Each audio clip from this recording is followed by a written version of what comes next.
এই হচ্ছে গরু গোস্ত। এগুলো হচ্ছে মানে একবারে চোজের মানে যে গোস্তটা হয়, চোজের গোস্তগুলো একদম ঠসঠসা গোস্তগুলা, এগুলা সব আমি মানে আগেই নিয়ে রাখছিলাম। তো এগুলা দিয়ে শুটকি তৈরি করলে খুবই মজা হয় আর টেস্ট হয় আর কি। তো এগুলো গোস্ত আর কি তেমন একটা কেউ পছন্দ করে না। এগুলো আমি সুন্দর করে পরিষ্কার করে এখন কাটতেছি, মানে পরিষ্কার করে টরে নিছি, নিয়ে এখন কাটে, মানে কাটাটা আবার পাতলা পাতলা করতে হবে রোদে শুকানোর জন্য। তো আজকে আবার আল্লাহ দিলে অনেক রোদ উঠছে, আমার জন্য মনে হয়। আমি এগুলো কিন্তু খুবই পছন্দ করি, গরু গোস্তে শুটকি, তারপরে ভাজা গোস্ত, মানে ভাজা গোস্তটা সুন্দর করে রান্না করলে ওটা খুব মজা লাগে।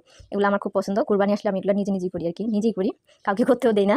তো এই যে মানে সুন্দর করে পাতলা পাতলা করে কাটতেছি। কাটার পরে এগুলো সুন্দর করে একবারে ধুয়ে টুয়ে নিব। নেওয়ার পরে এখানে আবার কি করবো, এখানে সুন্দর করে, এখানে আবার বেশি কিছু দেওয়া যাবে না। এই যে আমি এখানে নিছি, এখানে আবার পানিটাও দেওয়া যাবে না। একবারে হলুদ আর লবণ, শুধু হলুদ আর লবণ নিছি, কোনো পানি দিইনি।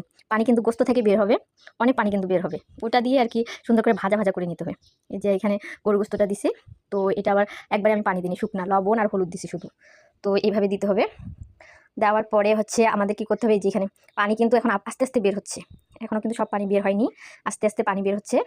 তো এই যে পানি, এগুলো সব গরু গোস্তের পানি কিন্তু, ওগুলো পানি সুন্দর করে আমি আবার সব পরিষ্কার করে একবারে ঝরঝরা করে নিছি। নেওয়ার পরে এখন এই যেভাবে গুনার মাধ্যমে মালা গাঁথতেছি আমার জামাইকে পরাবো। আমার কিন্তু জামাই নেই, শুধু হাড্ডি মানুষ, তো দেখতেও অসুন্দর, তাই কেউ পছন্দ করে না।